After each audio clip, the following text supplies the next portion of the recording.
Helo, Elen sy'n yma a heddiw yma di yn cael mynd i Varsity cyntaf fi yma yn Abertawe.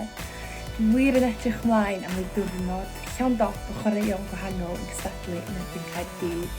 A hefyd, mae wedi bod yn gyfnod hir ers y Varsity gweitha oherwydd Covid. Felly dwi'n barod yn fy nhoff i ddathlu a hefyd i ddangos i chi beth sy'n digwydd yn ystod y diwrnod.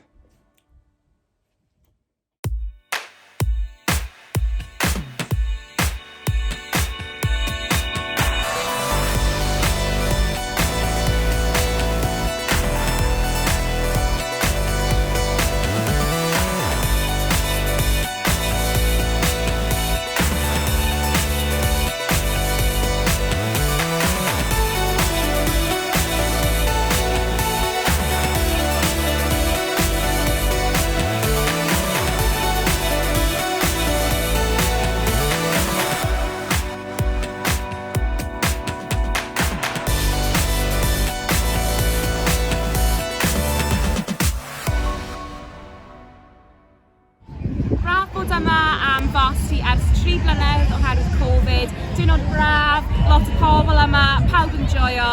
Mae'n diwrnod really great.